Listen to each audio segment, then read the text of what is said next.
Hi. போன வீடியோட continue video தாங்க இது. நீங்க போன வீடியோ பார்க்கலன்னா, நான் டிஸ்கிரிப்ஷன்ல லிங்க் குடுத்துருக்கேன். அத பார்த்துட்டு அதுக்கப்புறம் இத பாருங்க. ஏன்னா, அத பார்த்தா தான் இது என்னன்னு புரியும். அவங்க அப்லோட் பண்ண வீடியோ போய் பார்த்தா எனக்கு பயங்கர ஷாக்கா இருந்துச்சுங்க.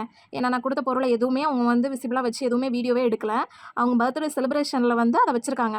அத வச்சு அவங்க செலிப்ரேஷன் பண்ணிட்டு, அந்த பர்த்டே செலிப்ரேஷன் வீடியோ இருக்குல்ல, அதுல இருந்து இந்த கேக் வீடியோஸ மட்டும் கட் பண்ணி எடுத்திருக்காங்க. எனக்கு அத பார்த்தோனே ரொம்ப டிசப்பாயின்ட்மென்ட் ஆயிருச்சு. நான் உடனே அவங்களுக்கு மெசேஜ் போட்டிருந்தேன். நீங்க இந்த மாரி கொலாபரேஷன் போட்டிருக்கிறது வந்து எனக்கு வந்து சாட்டிஸ்ஃபைடா இல்ல சிஸ்டர் அப்படின்னு சொல்லியிருந்தேன். அவங்க அதுக்கு கேஷுவலாட்டு நான் தான் ஆல்ரெடி உங்ககிட்ட இன்ஃபார்ம் பண்ணியிருந்தேன்ல, என்ட்ட கிளிப்பிங்ஸ் வந்து கம்மியா தான் இருக்குன்னு சொல்லிட்டு அப்படின்னு. அப்ப நான் உடனே வாய்ஸ் போட்டிருந்தேன். நீங்க கிளிப்பிங்ஸ் வந்து கம்மியா இருக்குன்னு தான் சிஸ்டர் சொல்லியிருந்தீங்க. நீங்க வந்து இத பார்த்தா கிளிப்பிங்ஸே வந்து நீங்க எடுக்கல. உங்க செலிப்ரேஷன்ல இருந்தா நீங்க இத கட் பண்ணி எடுத்திருக்கீங்க. இது வந்து ப்ராப்பராட்டுல உள்ள கொலாபரேஷன் இல்லன்னு நான் நினைக்கிறேன் அப்படின்னு சொல்லியிருந்தேன். நான் அவங்க அதுக்கு எதுவுமே ரெஸ்பான்ஸே பண்ணல. கொலாபரேஷன் கேக்ஸ வாங்கி நீங்க இப்படி செலிப்ரேட் பண்றீங்களே, வீடியோஸ் ப்ராப்பராவே இல்லையே அப்படின்னு சொல்லி கேட்டிருந்தேன். நாங்க கேக் வாங்குறதே உங்ககிட்ட இருந்து வாங்கி செலிப்ரேட் பண்றதுக்காக தான வாங்குறோம். வேற எதுக்காக வாங்குறோம் அப்படிங்கிற மாரி ரொம்ப ரூடா பேசுனாங்க. உடனே நான் சொன்னேன், "நீங்க அப்படி செலிப்ரேஷன் பண்றதா இருந்தா எல்லா கேக்குக்குமே நீங்க வந்து பே பண்ணி வாங்கியிருக்கணும். கொலாபரேஷன் பண்றேன்னு சொல்லி தான் வாங்கியிருந்தீங்க. ஆனா நீங்க என்ன பண்ணிட்டு இருக்கீங்கன்னு உங்களுக்கே தெரியுதா இல்லையா?" அப்படின்னு சொல்லிட்டு நான் சொல்லியிருந்தேன்.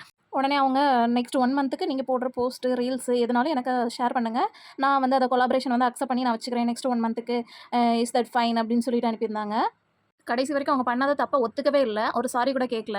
செலிப்ரேஷன் தான் பண்ண போறீங்கன்னா, எல்லாமே பே பண்ணி வாங்கியிருக்க வேண்டியது சிஸ்டர். எதுக்கு கொலாபரேஷன் சொல்லி ஏமாத்துறீங்க அப்படின்னு சொல்லி கேட்டதுக்கு, ஆர் யூ மேட் அப்படின்னு சொல்லி கேட்குறாங்க. இது என்னங்க நியாயமா இருக்கு? ஒவ்வொரு பிசினஸ் பண்றவங்களுமே ஏதோ ஒரு ஸ்ட்ரக்ல பார்த்துட்டு தாங்க வராங்க. நம்மளுக்கும் ஏதோ ஒரு ரீச் கிடைக்காதா அப்படின்னு ஒரு ஆசையில தாங்க இவங்க கிட்டலாம் நம்ம கொலாபரேஷன், ப்ரமோஷனுக்கெல்லாம் போறோம். ஆனா நம்ம உழைப்பே திருடிட்டு நம்மளையே பைத்தியமான்னு கேட்குறாங்களே, இவங்களலாம் என்னங்க பண்றது? இவங்க போட்ட வீடியோ எல்லாமே கிளிப்பிங்ஸ் எல்லாமே பேக்ல அட்டாச் பண்ணியிருக்கேன் பாருங்க. இந்த இன்சிடென்ட்ட பத்தி நீங்க என்ன ஃபீல் பண்றீங்கன்னு மறக்காம கமெண்ட் பண்ணிட்டு போங்க. பாய்.